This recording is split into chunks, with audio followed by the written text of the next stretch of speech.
Welcome to the MLMsuccess.com podcast, the show designed to return the network marketing industry to its roots of personal growth, leadership development, and wisdom of the ages success principles. We share with you real success stories from real people that we hope will inspire and encourage you personally and help you progress forward in your business and your life. We believe if you build people, people will build the business. Now here is your host, who has been called the number one mind in network marketing, the MLM Prophet, network marketing virtual mentor, and a host of other names that we will not mention because this is a family show. Frankly, he's just a small town guy that figured out that the real product in network marketing is people. Dale Calvert. Today's podcast was taken from a webinar Dale did back in 2017 titled 5 Actions That You Can Take in the Next 7 Days to Create a Pivot from a Part-Time Hobby to a Real Part-Time Business. Your time is extremely valuable. People talk the talk, but their activity doesn't match what they say they want. Your activity must match up with what you say you want. Enjoy. I want to share 5 actions you can take in the next 7 days.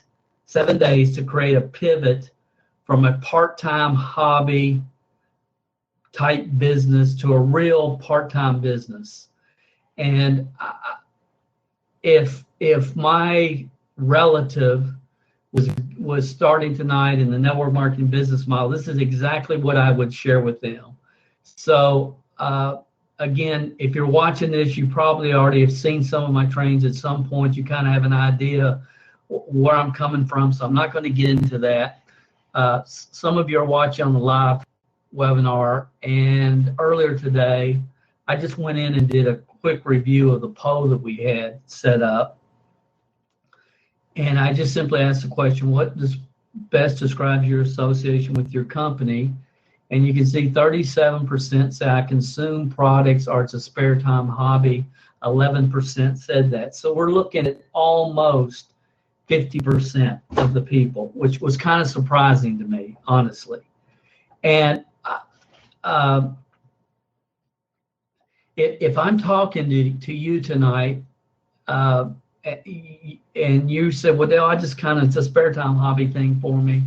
I consume the products or service. I'm kind of looking at it, kind of evaluating it, but really haven't got started. All I want to say to you is number one, to thy own self be true. To thy own self be true. Because over the years, I've talked to a lot of people that said, well, I've been involved in network marketing before. I was involved in 3 or 4 companies, but I never really got serious about it. And they realize that. And some of you realize that. But my question, and again, you're welcome. I appreciate you being here. But my real question would be, your time is extremely valuable, and there's a lot of people talk the talk, but their activity never matches up to what they say that they want. What they say that they want. And I'm not, obviously I don't know the inside scoop on, I cannot tell you, it doesn't show me who answered any survey any certain way, it just gives the numbers. And it was a little bit disturbing to me, not for me, but for you guys.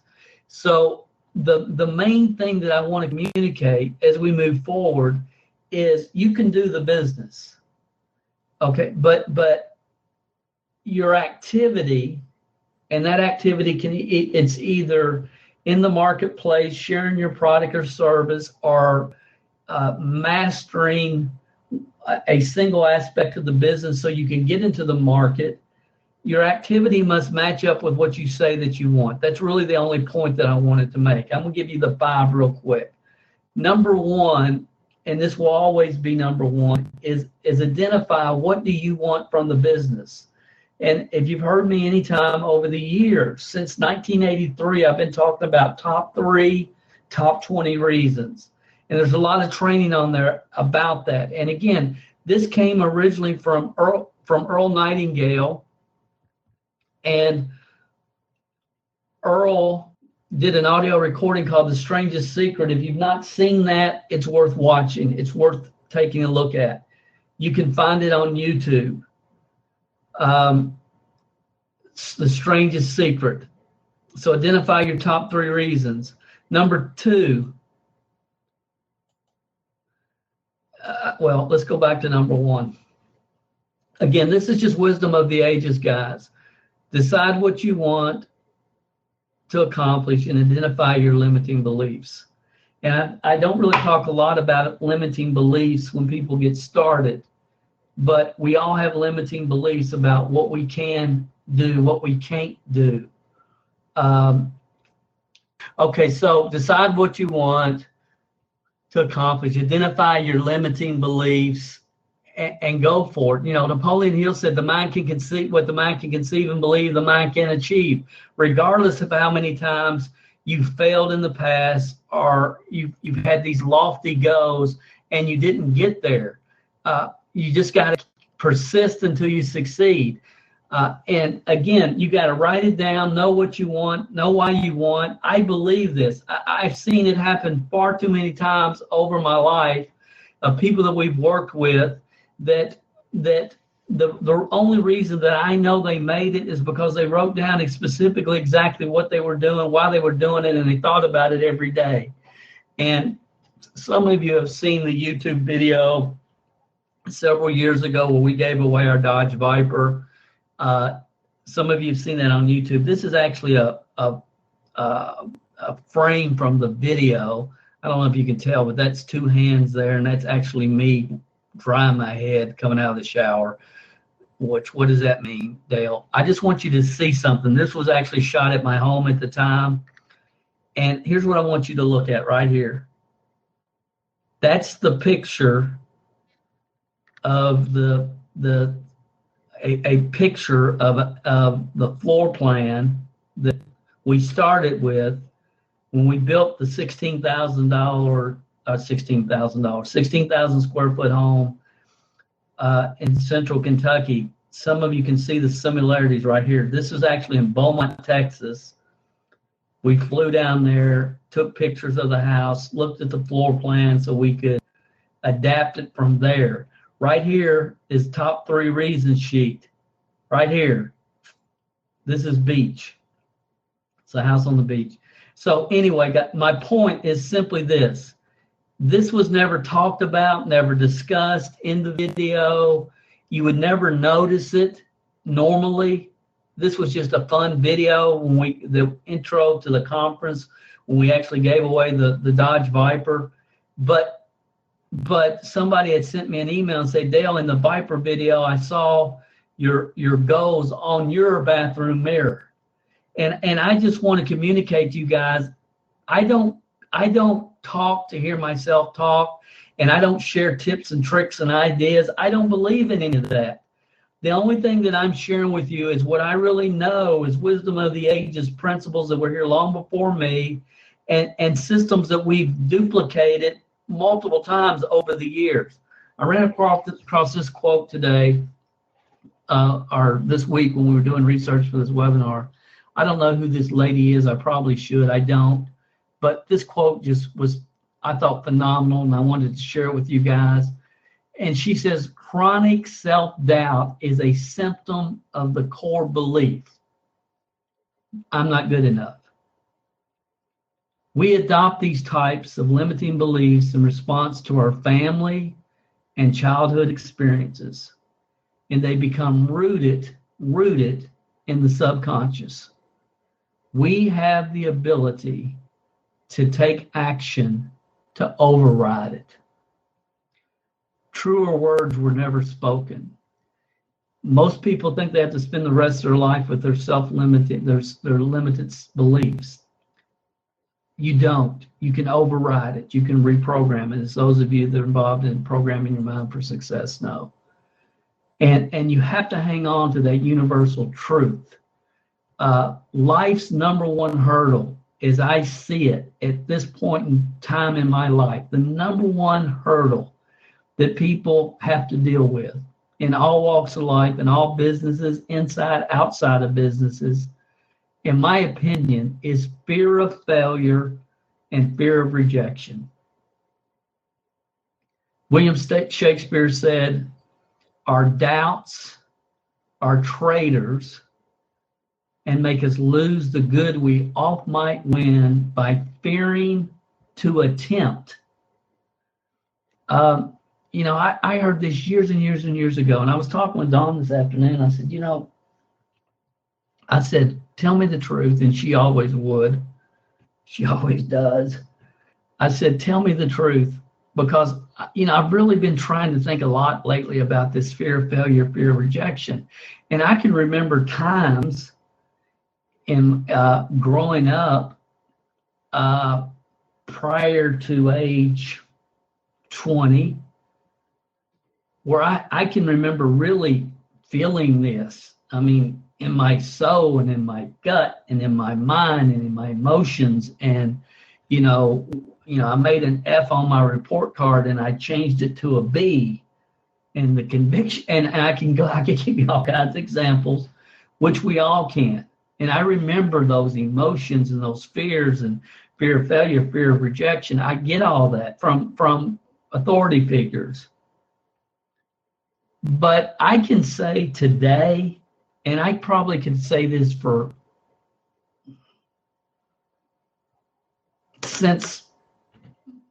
since being involved in this profession and understanding this concept, and I asked Dawn, I said, do you think that I ever personally feel fear of rejection or fear of failure? And I said, tell me the truth. And she thought for a second or two, and she said, Dale, I don't think you feel it at all. And she's right. I don't, and I haven't for years. And the only reason I tell you that is because if you deal with these emotions, I know that you can reprogram them. I absolutely am walking proof, and I've seen this whole evolution happen for more people than I can even begin to imagine, if they're willing to do their 15 minutes a day and be aware of this reality. Let's go back to this quote, because it's just so awesome. I'm going forward, aren't I? Yeah, I am. All right. Okay. So I that's number one. I think it was number one. Okay. I wanted to go back to this. Chronic self-doubt is a symptom of the core belief, I'm not good enough. We adopt these types of limiting beliefs in response to our family and childhood experiences, and they become rooted in the subconscious.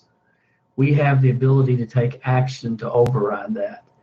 And the thing that I have got to realize, that most of the people that I communicate with on a daily, weekly, monthly basis, number one, don't believe this.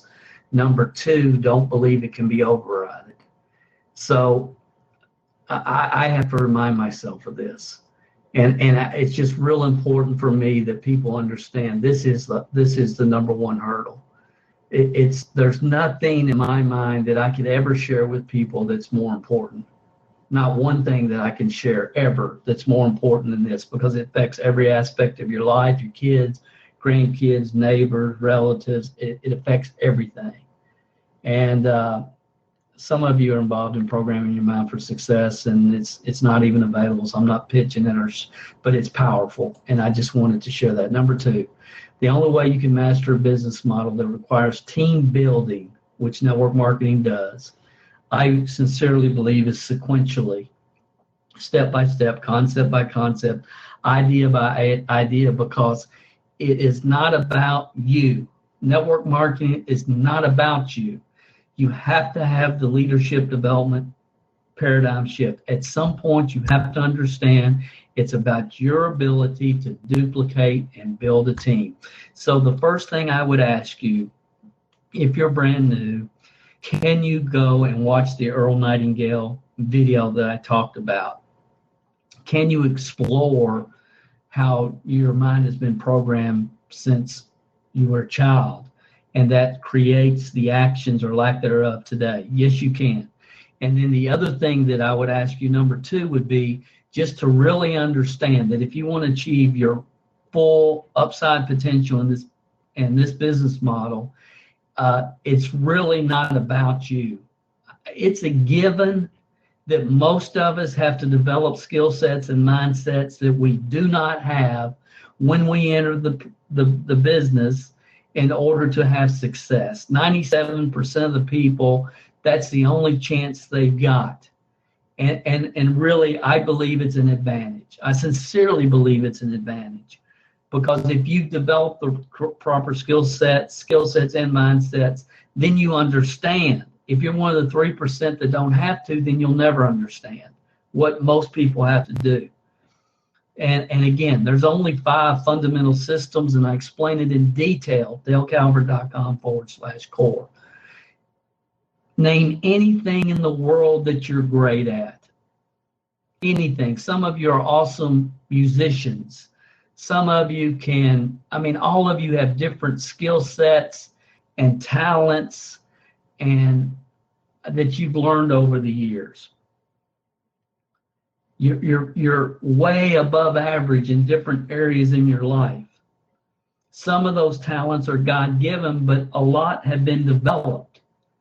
And again, if I looked, and I don't want to come off of this because I'll mess it up, but I can look at a lot of you. I'm thinking about Brian Perkheiser right now.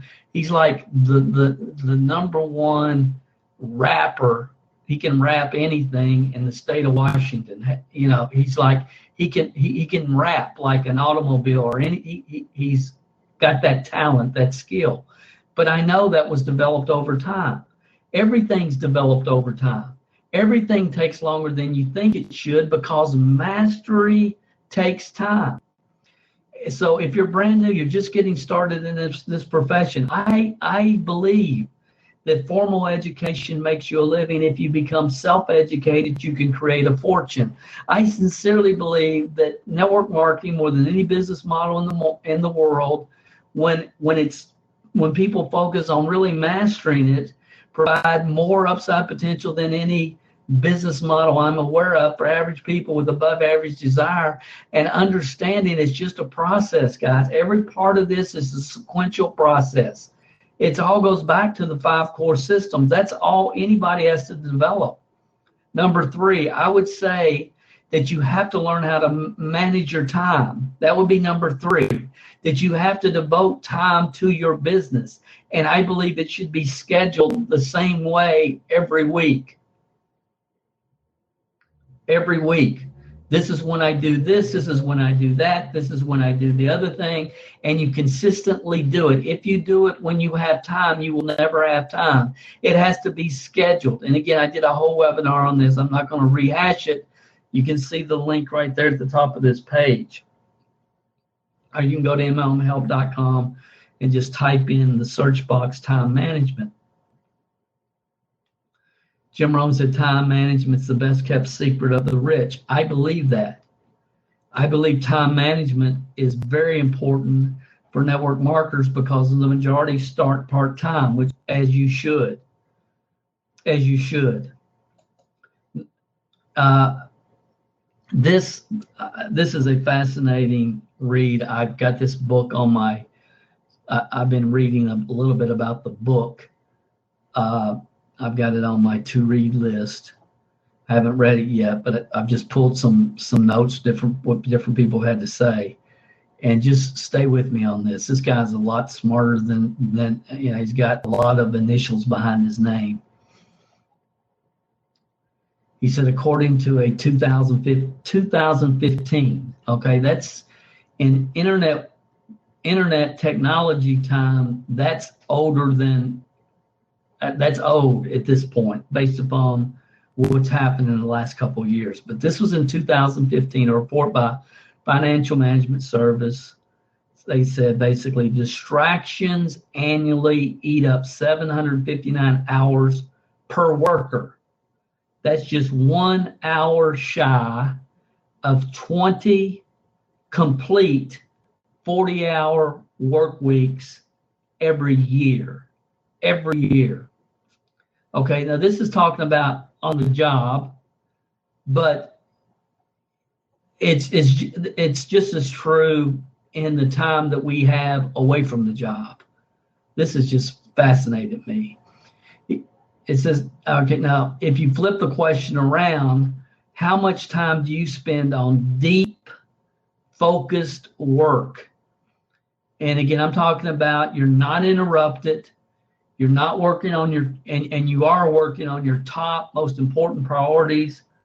And when I ask people that, a lot of them say, well, I'm not doing it near enough. Y'all have heard me talk about the book also that's phenomenal called The One Thing. The One Thing.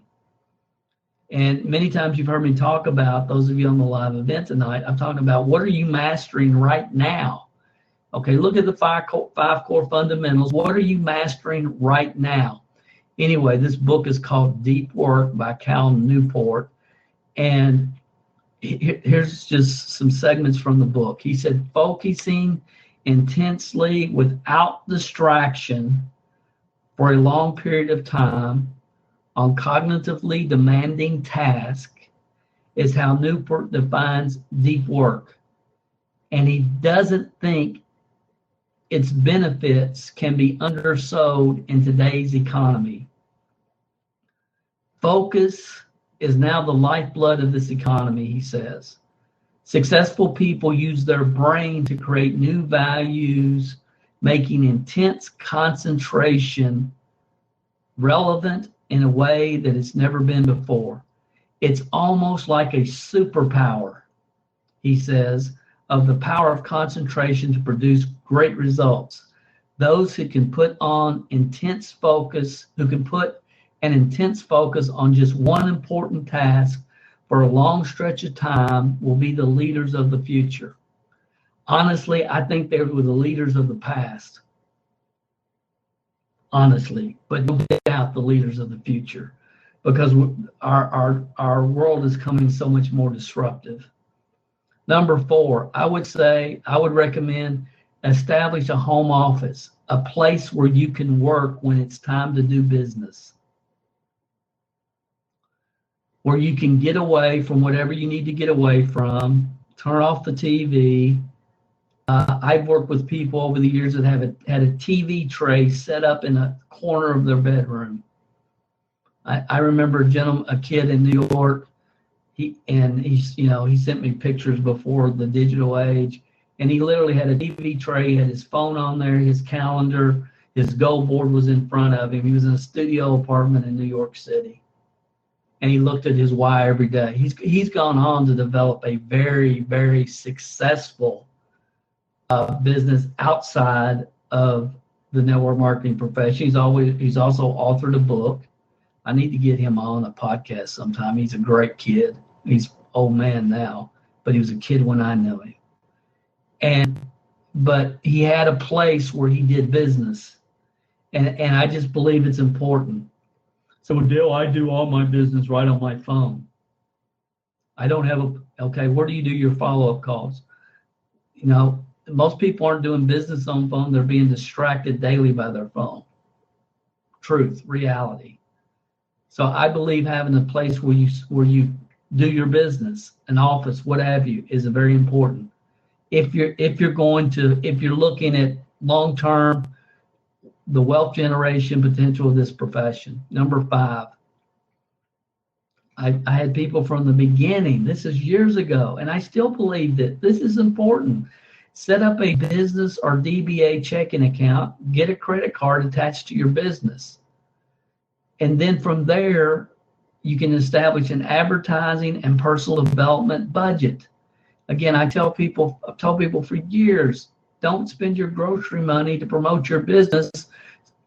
Use your profits. Use your profits. Use your profits. But then I don't have any profits yet. How come? Probably because you never launched your business. You have to launch it. You have to launch it so you can create a few customers and maybe a team member or two. There's a process to all this. But, if you want to be in business, then you have to treat your business like a business. Hobbies are supposed to cost you money. Hobbies are supposed to cost you money. I just want to make money. That's all I want to do. Okay, then don't be in business. Do something else. Buy something wholesale, sell it retail at the flea market. You will make profits. You'll make money. But if you're in business, you have to treat it like a business. And the network marketing business model is completely different because, again, it really has nothing to do with you long term. It really doesn't. It's about it's about building teams. Lastly, I would say, just as a bonus, beware of the foo-foo dust. Beware of the foo-foo dust. There ain't no foo-foo dust. There's sincerely not. If there was, I promise you, I would have definitely found it by now, and I would have shared it with you. Okay, and there ain't no foo-foo dust. There's just wisdom of the ages principles. And that's all there is. There's good marketing, there's wisdom of the ages principles, and it's work ethic. It's laboring under correct knowledge. That's what it's about. Don't get caught up in the foo-foo dust. I talked to somebody today that had spent $300 to get 300 guaranteed clicks to their website. They spent $300. And I said, why didn't you just run this by me first? I said, well, Dale, I got 400 clicks, but I didn't get one person that said they have an interest. Yeah, that's true. There's a lot of wolves in sheep's clothing. There's people that sell bots that go out and can literally create a click on your website, but there's no human being behind it. There's all kinds of stuff going on out there, guys, all kinds. And the best lead you ever generate is the one that you create yourself. And anybody can become a master at network marketing lead generation if they decide to do it. Again, we want to work. We want to accomplish as much as we possibly can with as little effort as possible. And, that's been going on in corporate America for years. Employers pay you just enough so you don't quit. You work just hard enough so you don't get fired. And that might have worked at some level in corporate America for years and years, but it will not work when you have your own business. And especially when you have a business where your long-term income is in direct proportion to the number of people, leaders that you develop on your team. It's just not going to work. So if one of my daughters was starting today and they said, Dad, what are the 6 most important things that I should know right now before I get into this? This is what I would share with them, what I've shared with you guys tonight. And again, can you watch one webinar and get it? Absolutely not. Mastery takes time. But Dale, I just want to make money. Okay, buy something wholesale, sell it retail. Network marketing is not for everybody. Thank you for listening to 5 actions that you can take in the next 7 days to create a pivot from a part-time hobby to a real part-time business. We'll be back with you next week with another MLM success story from Dale Calvert. If you haven't gone over to iTunes yet and rated and left this podcast a review, what are you waiting for? At Calvert Marketing Group, we want to spend our time on the projects that we know are providing the most value for our clients and customers. You leaving us a review and feedback on iTunes is something that helps us more than you realize.